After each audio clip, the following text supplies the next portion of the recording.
Infosys limited एक ऐसी company जिसके बारे में हर रिटेलर जानना चाहता है, बाय करें क्या, और अगर बाय है तो वो सोचता है होल्ड करें क्या, इन्वेस्टमेंट कितने टाइम के लिए रखें, क्या कोई ट्रेडिंग अपॉर्चुनिटी बनती है, हर चीज जानना चाहता है। तो आप लोगों ने इसके क्वेश्चंस भरे हैं हमारे कमेंट बॉक्स में। इन्फोसिस का कमेंट हमारे पास सबसे ज्यादा था, तो आज इस वीडियो में उसकी बात करेंगे। आपका भी कोई क्वेश्चन हो कमेंट करने में निसंकोच बिंदास आप कमेंट कर सकते हैं, कोई शंका करने की आपको जरूरत नहीं है। आप कमेंट करेंगे, वो स्टॉक नोट डाउन होते हैं, थोड़ा समय लग सकता है, उसके लिए मैं क्षमा चाहूंगा, लेकिन एनालिसिस कंप्लीट होते ही तुरंत आपके सामने वीडियो प्रेजेंट कर दिया जाएगा। आपका भी कोई क्वेश्चन हो कमेंट करने में संकोच मत करिए, बता दीजिए। साथ में डिस्कशन जो भी हो रहा है वो डिस्क्लोजर के तौर पे आपको बता दूं कि बाय सेल होल्ड की रिकमेंडेशन के तौर पे नहीं है, सिर्फ और सिर्फ एक एजुकेशन डिस्कशन है जिसमें आप कुछ सीखें और मैं कुछ सिखा पाऊं, तो दोनों का ही भला हो जाएगा। करते हैं इन्फोसिस की बात। आज से कुछ समय पहले हमने एक वीडियो बना के आप लोगों को कहा था कि इन्फोसिस के लिए एक अच्छी रेंज है 1200 से 1300 की रेंज। इस रेंज में अगर किसी को इन्वेस्ट करना है तो वो 50, 60, 70% अपनी क्वांटिटी को ले सकता है, जितना उसको लेना है, जितनी कैपेसिटी है। यानी अगर आपको 100 शेयर लेने हैं तो 50, 60, 70 में से कितने भी शेयर्स यहां पे लिए जा सकते हैं। मैंने आपको बताया था कि ये इन्वेस्टमेंट जोन है इन्फोसिस का एज पर दिस चार्ट। उसके कारण क्या है वो आज इस वीडियो में देखेंगे। साथ में इन्फोसिस की डिमांड क्यों थी वो मुझे पता है, क्योंकि लोगों ने ये टीसीएस वाला बिहेवियर एनालिसिस देखा था। उसके बाद उन्होंने कहा कि आने वाले 2 साल इसके लिए कैसे होंगे, इसका एनालिसिस करिए। तो वो भी करेंगे, आपको कंप्लीट इंफॉर्मेशन मिल जाएगी। ध्यान से देखिएगा, ये बेस्ट रेंज थी 1200 से 1300 जब इन्फोसिस को लेना था, लेकिन अभी क्या बोलता है चार्ट, उसको बात करते हैं। क्या अभी लिया जा सकता है, या जिसके पास है क्या उसे होल्ड करना चाहिए या बेच देना चाहिए, कंप्लीट डिस्कशन। सबसे पहले देखिए कि चार्ट क्या बोलता है। चार्ट ये बोलता है कि स्टॉक के लिए भी इमीडिएट सपोर्ट है 1350 के आसपास, स्टॉक खड़ा है 1450 पे। 1350 पे देखिए इमीडिएट सपोर्ट है, जहां पे स्टॉक ने काफी अच्छे प्राइस एक्शन ऑलरेडी कर दिए हैं। यहां पे 1350 के आसपास सपोर्ट है, ये हमें पता होनी चाहिए, और लंबा लॉन्ग टर्म सपोर्ट है 1180 के आसपास। यहां पर एक लंबा सपोर्ट है 1180 पे, जो आपको दिख रहा होगा, पहले रेजिस्टेंस था, अब सपोर्ट बन के एक्ट कर रहा है। ऊपर की साइड में जाएं तो 1620-25 के आसपास एक बड़ा रेजिस्टेंस है, और ऊपर जाएं तो 1680 के आसपास एक बड़ा रेजिस्टेंस है। अगर इसकी वेव को देखेंगे आपको पता चलेगा स्टॉक जो है वो इस बड़ी वेव के अंदर कैप्ड है, ना तो इसके ऊपर जा पा रहा ना इसके नीचे आ पा रहा, यहीं पर ये बुलिश जोन के अंदर है। और चार्ट को अगर देखा जाए तो चार्ट को हम बुलिश ही कह सकते हैं, बहुत बुलिश नहीं कह सकते, बुलिश कह सकते हैं, बेरिश तो बिल्कुल भी हम नहीं कह सकते हैं फिलहाल। लेकिन आइए समझते हैं कि इन्फोसिस को मैंने इस लेवल पे क्यों बोला था कि यहां पर लेने लायक है। आइए पहले उसको समझते हैं। ये गिरावट देखिए कितने % की गिरावट है। ये गिरावट आपको पता चली कि 40% की गिरावट है। अब ये 40% की गिरावट हुई, कोविड के अंदर ये पूरी वेव भी 40% की लगी थी, तो 40% दोनों गिरावट लगी। ये तो नॉर्मल करेक्शन के टाइम लगी है, जबकि मार्केट में नॉर्मल करेक्शन हुआ है, और ये लगी थी पूरी क्रैश के अंदर, तो ये उतना उस टाइम ही गिर गया। यानी इसके बिहेवियर के हिसाब से 40% गिरना था, वो गिरा। पीछे देखते हैं कि क्या ये 40 से ज्यादा भी गिरता है क्या, ताकि क्लियर इंफॉर्मेशन तो मिले कि भाई हम सही है या गलत है। तो अभी आपको पता चलेगा। इसको मिटाकर आगे चलते हैं। ये देखिए पीछे का डाटा अगर हम देखने चलेंगे हमें पता चलेगा उससे पहले भी स्टॉक 2016-17 के अंदर भी 33% अपने हाई से टूटा था, यानी फिर से वो 40% के आसपास गया, लेकिन उससे ज्यादा तो बिल्कुल नहीं टूटा। ये भी अच्छी बात है। आइए और पीछे चलते हैं, क्या पता और पीछे कुछ नया डाटा में देखने को मिले। ये देखिए ये जो डाटा दिख रहा है उसमें पता चलता है स्टॉक यहां पर भी 40% अपने हाई से गिरा था 2011-12 के अंदर, ये भी 40% गिरा। तो पिछले 12-13 साल का डाटा बोलता है कि स्टॉक 40 से ज्यादा नहीं गिरता। ये बात मैंने उस वीडियो में बताई थी, यही रीजन था कि मैंने वहां लिया। लेकिन हम कॉन्फिडेंट हो सकते हैं, ओवर कॉन्फिडेंट नहीं, इसलिए मैंने कहा था 60-70% क्वांटिटी में ले रहा हूं, 100% की 100% में नहीं डालूंगा, क्योंकि स्टॉक उससे ज्यादा गिरा तो फिर मेरे पास प्लानिंग क्या है। Everything is about risk reward ratio, और वो हमारे हाथ में, हमें कैसे मैनेज करना है। कोई दूसरा नहीं बता सकता कि इन्वेस्टमेंट में रिस्क रिवॉर्ड मैनेज कैसे करोगे। इसलिए 60% क्वांटिटी ली, ताकि यहां पर गिरावट पे हम उतना तो 60-70% अपने ऐड कर लें, बाकी क्वांटिटी नीचे आएगा तो ले लेंगे। प्लानिंग हमारे पास थी। उससे पहले चलते हैं, अगर पीछे के डाटा को देखें 2008 में, यानी जो भयंकर से भयंकर क्रैश था, आज तक का सबसे खतरनाक क्रैश इंडियन मार्केट का, तो वो उसमें स्टॉक गिरा था 56%। ये देखिए ये डाटा आपके सामने। अगर 40 से ज्यादा गिरता, मानो 50-60% टूटता, तो मैं वो 30% अमाउंट और डालता। वो नहीं टूटा तो मेरे पास अभी वो रिजर्व पड़ा हुआ है। तो ये आपको क्लियर हुआ कि 40% से ज्यादा स्टॉक नहीं टूटता। आइए एक इंटरेस्टिंग चीज आपको और दिखाता हूं। उसके लिए पहले मैं मंथली चार्ट पे आपके सामने कुछ लगाना चाहूंगा, फिर हम वीकली चार्ट पे वापस आएंगे। मैं बताऊंगा कि मेरा इसको लेने का रीजन क्या था। मंथली चार्ट पे चलेंगे अभी पहले, उससे पहले एक वीक डेली चार्ट का हम जो दर्शन है वो भी कर लें, ताकि हमें देखिए आइडिया पूरे लग जाए कि डेली चार्ट भी क्या बोलता है। ये डेली चार्ट है, आपने देखा होगा इन्फोसिस की यहां पर बीच में गैप डाउन ओपनिंग हुई, बहुत से लोग डर गए, घबरा गए, अल्ले टूट गया, ये हो गया, वो हो गया। कुछ नहीं होने वाला है, वो वापस रिकवरी मार गया। कुछ भी नहीं होता है, या इन्फोसिस का ऐसे बिहेवियर रहा है पहले भी। यहां पे भी गैप डाउन हुआ, वापस रिकवर कर गया। ये अपॉर्चुनिटी होती है जब अच्छी कंपनी आपको नीचे के प्राइस पे मिले। पता है दिक्कत किसको होती है? मार्केट किसको लूटता है, किसको ठोकता है, किसको पीटता है। मार्केट जो फ्यूचर ऑप्शन में काम करते हैं ना, उनको कहता है बेटा तू इधर आ। उनकी बढ़िया से कुटाई करता है और फिर रवाना कर देता है, भागो यहां से। वही लोग बर्बाद होते हैं। कैश मार्केट में काम करने वाला आदमी बर्बाद नहीं होता, आपने देखा होगा। वो बर्बाद तभी होगा जब लीवरेज लेके काम कर रहे हो, फ्यूचर ऑप्शन में कर रहे हो, तभी आप बर्बाद हो सकते हो, वरना बर्बाद नहीं होगे। आपका पैसा आपका सुरक्षित रहता है अगर आपने सही प्राइस पे लिया है। तो जहां पर भी आपको मौका मिले आपने लिया, और देखिए वो वापस इन्वेस्टमेंट सेफ है, कोई दिक्कत वाली बात नहीं रही। तो इतना आपको पता चला। डेली चार्ट पे देख लेते हैं। देखिए डेली चार्ट पे सेम चीज हमारे सामने दिख रही है कि स्टॉक के लिए बुलिश तो है, लेकिन हम कहते हैं ना कि सुपर बुलिश हो रखा है चार्ट, वैसा कुछ भी इंडिकेशन नहीं है। फिलहाल 1450-60 के आसपास स्टॉक चल रहा है। अभी फिलहाल जब तक 1520 के नीचे है, ये एक बार टाइम पास जोन में जा चुका है, जिसमें 1520 से 1350 की ये रेंज है, यहां पर स्टॉक टाइम पास कर सकता है। मैं वापस आपके सामने लिख देता हूं, ये 1520 और ये हो गया 1350। इस रेंज के अंदर स्टॉक झूला झूल सकता है, टाइम पास कर सकता है, कैसे भी करे। डेली चार्ट पे देखते ही पता चल गया कि स्टॉक कहां है। स्टॉक नो ट्रेड जोन में है। कहां है? नो ट्रेड जोन में। अब देखो मैं एक बहुत इंपॉर्टेंट चीज बताऊंगा आपको। लोगों को लगेगा कि यहां पर यार नो ट्रेड जोन तो है, आपने बता दिया, 2 दिन बाद में वो क्या करेंगे वो जान लो। नो ट्रेड जोन 2 दिन बाद में, पता है मेरे पास क्वेश्चन आएंगे, ये वीडियो अपलोड होने के 2 दिन बाद, वो वीडियो तो 2 दिन पुराना है, अब बताओ अब क्या करना है। अरे मेरे भाई 1520 कटा क्या? नहीं कटा। 1350 कटा क्या? नहीं कटा। तो स्टॉक नो ट्रेड जोन में ही तो है। तो आपको बिल्कुल भी चिंता नहीं करना, नो ट्रेड जोन में बिल्कुल कुछ नहीं करना। ये हो सकता है 1 महीने को 1 साल चल जाए, इसलिए समझो मेरी बात को, एग्जांपल के लिए बोल रहा हूं कि 1 साल भी चल जाए तो आपको चिंता क्यों करनी। जब तक नो ट्रेड जोन में, आपको ट्रेड जबरदस्ती थोड़ी करनी है। ट्रेड दिखने पे ट्रेड होती है, ट्रेड पैदा थोड़ी कर सकते हो आप। वो तो उनका काम है जो फंडामेंटल देख के ऑपरेटर बने हुए हैं, उनको करने दो ट्रेड पैदा, हम तो उनके पीछे चलेंगे। इतना समझ आया? आगे चलते हैं। अब देखिए यहां पर मैं बात करूंगा मंथली चार्ट की, तो एक बार मैं आपकी स्क्रीन पे लगाता हूं मंथली चार्ट। तो अब हमारी स्क्रीन पे चल रहा है मंथली चार्ट ऑफ इन्फोसिस। देखिए मंथली चार्ट मैंने आपके सामने लगाया, गिरावट का डाटा हटाया, साथ में मैंने एक मूविंग एवरेज की लाइन जो है वो लगाई है, जिस मूविंग एवरेज की लाइन पे बेस पे मैं काम करता हूं बहुत ज्यादा इन्वेस्टमेंट का, तो वो भी समझ लीजिए। यहाँ पे देखिए इस लाइन के आसपास, पहले इस लाइन का मतलब समझिए, इस लाइन के आसपास स्टॉक जब भी आया है उसने देखिए उसके 2 साल बाद में बहुत जबरदस्त रिटर्न्स दिए हैं। अभी इसको हम और तरीके से भी आपको दिखाएंगे ताकि आपको पता चले इन्फोसिस का फ्यूचर आने वाले 2 साल में क्या है एज पर दिस एनालिसिस। बाकी देखो कुछ भी हो सकता है, गारंटी किसी चीज की नहीं है। गारंटी फ्रिज वाले की दुकान पर जाके फ्रिज की ले सकते हो, स्टॉक मार्केट में नहीं मिलेगी गारंटी। यहां से दिखा आपने जबरदस्त तेजी आई, यहां से देखो 2 साल में जबरदस्त तेजी, यहां से देखो 2 साल के अंदर जबरदस्त तेजी देखने को मिली, इससे पीछे जाओ बहुत जबरदस्त तेजी देखने को मिली, इससे पीछे जाओ यहां से भी जबरदस्त तेजी देखने को मिली। यानी यहां पर हमने देखा है कि ये जबरदस्त तेजी करता है। साथ में अब इसको ही मैं एक बार गिरावट का डाटा वापस लगा के आपको दिखाना चाहूंगा, तो 1 मिनट में लगाता हूं गिरावट का डाटा आपके सामने वापस। तो ये डाटा मैंने आपके सामने लगाया है। साथ में एक चीज और आपको पता चल गई होगी कि स्टॉक के लिए इस लाइन के पास में आते ही हमेशा बाइंग अपॉर्चुनिटी बनी है, और 2 साल के लिए इन्वेस्टमेंट का एक अपॉर्चुनिटी बना है कि इसके पास आते ही बैठो और 2 साल लगा के बैठो। ये देखो पिछले 10 साल का ट्रेंड तो यही बोलता है। बाकी इस बार क्या होगा वो प्रभु जी जाने। हमारा काम है, हमारे पास जो इंफॉर्मेशन है उसके हिसाब से अपना काम करना, कर्म करना हमारे हाथ में, फल का अधिकार हमारे पास नहीं है। अगर होता तो फिर बात ही क्या होती। तो पिछले 10 साल की हिस्ट्री के हिसाब से तो यही है कि इस लाइन के आसपास आए तो आपको मौका मिलता है कि वहां पे पैसा डाला जाए, कुछ ना कुछ क्वांटिटी वहां एड ऑन डिप कर दो, एक बार में पूरा थोड़ी डालना है। परेशान वही है जिसे पता नहीं है कि करना कैसे। और यहां मैं सबको बताता हूं कि इन्वेस्टमेंट हमेशा पार्ट्स में होता है, एक बार में पूरा नहीं डाला जाता है। तो इतना पता चला आपको। अब एक इंटरेस्टिंग चीज आप और देखिए स्टॉक के लिए, यहां पर देखिए कि स्टॉक जब भी 40% गिरा है अपने हाई से, ध्यान से देखिएगा। स्टॉक के लिए मैं पीछे से आपके सामने दिखाता हूं, यहां पर 10 साल पहले का, कि स्टॉक यहां पर 40% गिरा था। लगभग अक्टूबर 12 के अंदर आसपास ये क्लियर हो गया था, 2012 ये 40% पूरा हो गया। एग्जैक्ट है जुलाई 12 में कंप्लीट हो गया।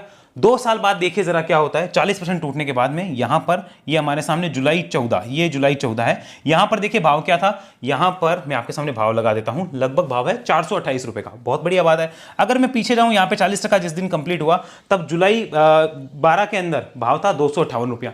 लगभग स्टॉक 80% से 100% रिटर्न देता है अपने बॉटम से, ये आपको पता चला। आइए फिर आगे देखते हैं। यहां पर ये कंप्लीट हुआ था डाटा हमारे सामने, इसका गिरावट का 40% इस कैंडल पे। चलिए मैंने यहाँ पे कैंडल पे कर्सर रखा और आपको दिख गया होगा ये डाटा है अगस्त 17 का। यहां पर अगस्त 17 में क्या लो बना 430 का। चलिए मैं इसको थोड़ा सा ऊपर कर देता हूं ताकि आपको इजीली दिख जाए। ये 430, ये 425-30 का लेवल है। यहां पे बॉटम बना अगस्त सितंबर 17 के अंदर। 2 साल बाद अगस्त 19 में देखो क्या डाटा आता है। आइए यहां पर बात करते हैं अगस्त 19 के अंदर।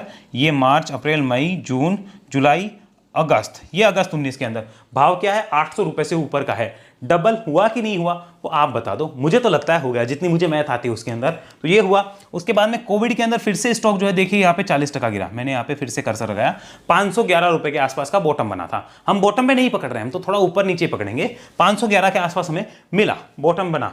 कब? मार्च 20 में। अब मार्च 22 तक देखो क्या भाव था, उससे पहले ही देख लो आपको यहाँ पे हाई क्या बना। यहाँ पर हाई लगभग लगा था, ये मैं आपके सामने लगाऊं, जनवरी 22 में 1900 रुपए से ऊपर का। तो हो गया ना, 4 गुना हो गया इस बार तो। यानी मैं मिनिमम भी पकड़ूं तो 50-60% अपसाइड तो आ रही है, 4 गुना को तो छोड़ दो, 50-60% अपसाइड तो है। इससे पीछे भी जाओगे तो सेम कहानी आपको यहां देखने को मिलेगी। अगर आप यहां पे भी जाओगे तो आपको पता चलेगा कि हाँ, जब भी ये 40-50% टूटते फिर गया 2 साल बाद, अरे कुछ नहीं तो 50% रिटर्न तो आ रहा है, बॉटम से 50% आ रहा है, आप बॉटम से 5% 10% ऊपर पकड़ रहे हो, कोई दिक्कत नहीं। यानी आप 40% गिरने के बाद भी थोड़ा ऊपर पकड़ा तो भी 40-50% रिटर्न तो आ ही जाएगा। 40-45% तो मिल रहा है 2 साल में इजीली, वो भी सेफ एक लार्ज कैप कंपनी में। और क्या चाहिए? यही तो एनालिसिस होती है, समझो इसको। कि अब यहां पर कितना है स्टॉक को देखो, इन्फोसिस अभी कहां, इसने बॉटम किस डेट को बनाया है, डेट एग्जैक्ट मतलब मंथ बता देता हूं मैं। ये मंथ है हमारा, यहां पर नीचे आ रहा है अप्रैल 23। अप्रैल में लगभग 1180 के आसपास, 1200 पकड़ो छोड़ो, 1200 के आसपास है जो बॉटम बना है।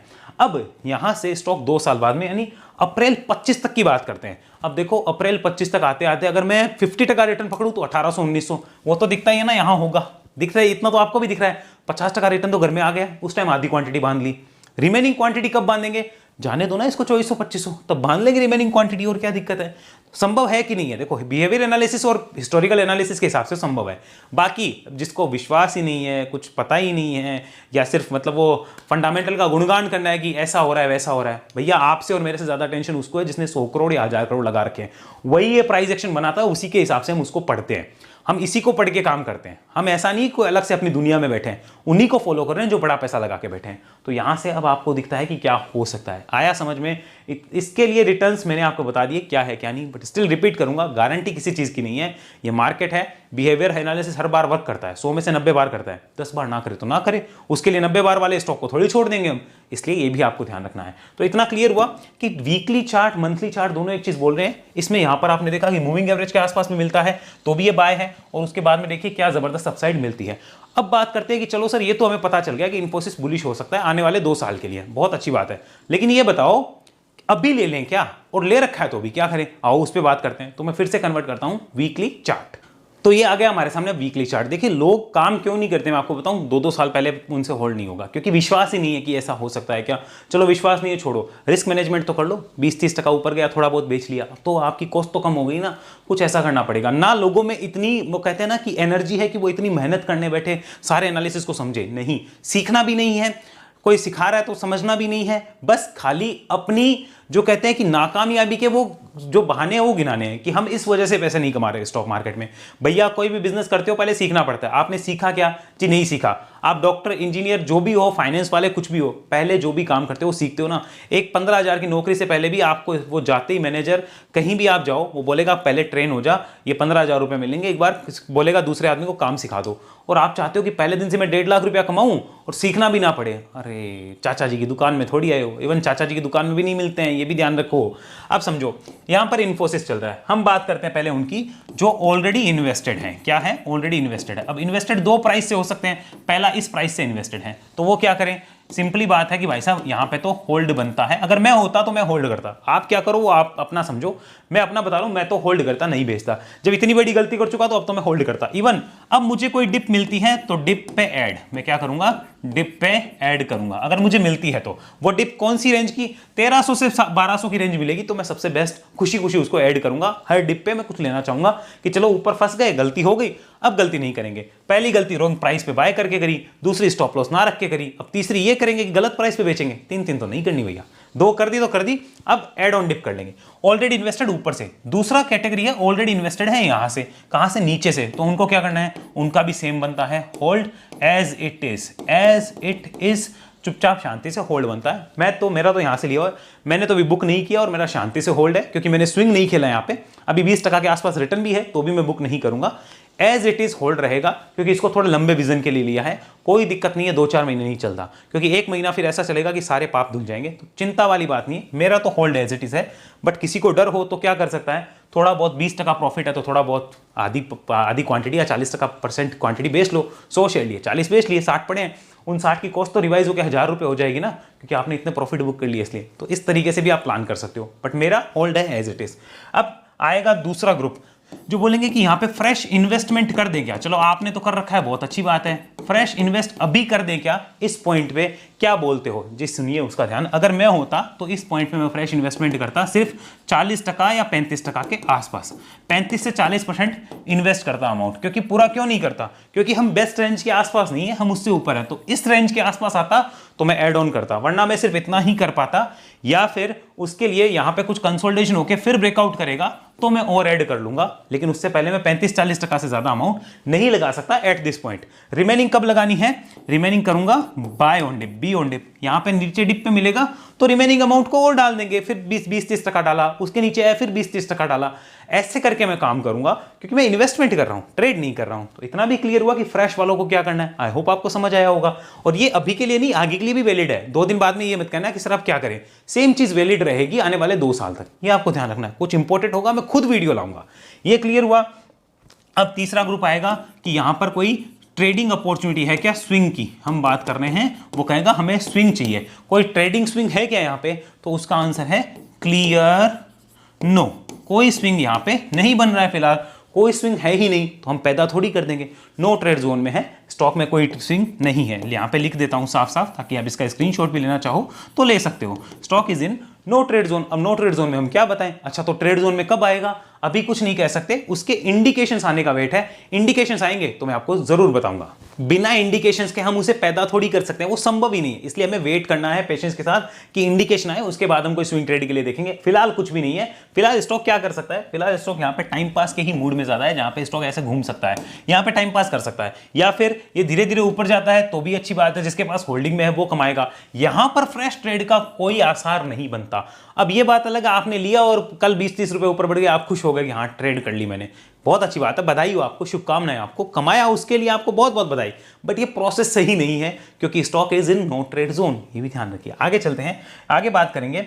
अब कोई बोलता है कि यहां पर मैं अभी फ्रेश एसआईपी या बाय ऑन डिप कर दूं, क्या कर दूं, फ्रेश एसआईपी, यहां पे मैं लिख देता हूं, ये फ्रेश एसआईपी करना चाहते हैं, क्योंकि देखो हर टाइप के इन्वेस्टर को और मैं ट्रेडर को जो है वो टारगेट करके बात करता हूं कि यहां पर कोई फ्रेश एसआईपी या बाय ऑन डिप कर दूं क्या। मेरा सिंपल आंसर है, उसके लिए आप बिंदास इसके साथ जा सकते हैं, कोई दिक्कत नहीं है। ये वो वाला स्टॉक है जिसमें अगर मुझे यहां पर मिलता तो मैं फ्रेश एसआईपी भी कर सकता था, लेकिन कब, 35-40% ऐड करने के बाद। यहां पर भी अगर मैंने नहीं ले रखी होती तो एक्चुअल में सबसे बेस्ट टाइम ये था, बट अब मिस हो गया तो हो गया, लेकिन अगर फिर भी है तो इसमें बाय ऑन डिप एसआईपी का ध्यान रखना है। तो हमने सब कैटेगरी के जो भी इन्वेस्टर्स या ट्रेडर है सबको टारगेट करके वीडियो बनाए हैं, सबके लिए बताया है, ताकि किसी के मन में कोई क्वेश्चन ना रहे, कोई शंका ना रहे।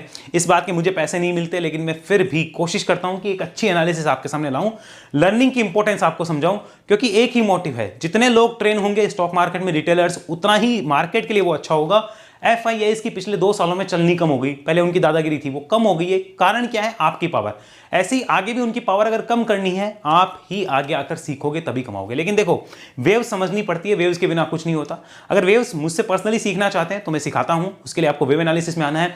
ये नंबर दिया है, इस नंबर पे कॉलिंग का टाइम सुनिए, सुबह 10 से शाम को 7 बजे तक। लोग कॉल करते हैं रात को 10 बजे या 11 बजे, उस टाइम पे वो फोन बंद पड़ा रहता है, उस टाइम पे हम उसमें अटेंड नहीं कर सकते। रात को 10-11 बजे कौन ऑफिस संभालता है, तो रात को कॉल ना करके 10 बजे से शाम को 7 बजे तक, सुबह 10 से शाम को 7 तक हमारी कॉलिंग लाइंस ओपन है। आप वेव एनालिसिस की इंक्वायरी करिए, फीस वगैरह के लिए डिस्क्रिप्शन चेक कर लीजिए, एक बार समझ लीजिए, और फिर भी कोई डाउट हो तो आप इस पर कॉल करके पूछ सकते हैं, अपने रजिस्ट्रेशन लॉक करवा सकते हैं, अपनी सीट लॉक करवा सकते हैं। ध्यान रखिए 1 महीने के आसपास एडवांस बुकिंग रहती है, तो उसकी प्लानिंग आप जरूर कर लीजिए। और अगर आप हमारे व्हाट्सएप ग्रुप से जुड़ना चाहते हैं तो 2 ऑप्शन है, पहला है join button, diamond membership join करके आप व्हाट्सएप के डिस्कशन ग्रुप में आ सकते हैं, जहां लेवल पे डिस्कशन होता है, थोड़ी बहुत लेवल्स की बातें होती है और इंपॉर्टेंट अपडेट मैं शेयर करता हूं।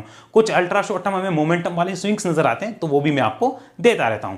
और व्हाट्सएप ग्रुप से जुड़ने का एक दूसरा तरीका, ज़ेरोधा एंजल ऐप स्टॉक्स में नीचे दिए गए डिस्क्रिप्शन में लिंक से अकाउंट खुलाना है। अकाउंट खुलाकर आपको हमें इस नंबर पे व्हाट्सएप कर देना है। ध्यान रखना अकाउंट फ्रेश होना चाहिए, पहले से ब्रोकर के साथ रजिस्टर नहीं होना चाहिए, तभी वो अकाउंट काउंट होगा। तो आप चाहें तो व्हाट्सएप ग्रुप से भी जुड़ सकते हैं, और वेव एनालिसिस की डिटेल के लिए इस पे कांटेक्ट करिए, क्योंकि सीखने के बाद आप लाइफ टाइम हमारे ट्रेनिंग ग्रुप का पार्ट रहेंगे, जहां पर सबसे अच्छी इंपॉर्टेंट अपडेट, गाइडेंस और नॉलेज और एक्सपीरियंस का फायदा आप ले सकते हैं। अगले वीडियो मिलते हैं, तब तक के लिए आपका बहुत बहुत धन्यवाद। किसी टाइप का कोई डाउट हो कमेंट में बताने में संकोच ना करें। जय हिंद, जय भारत।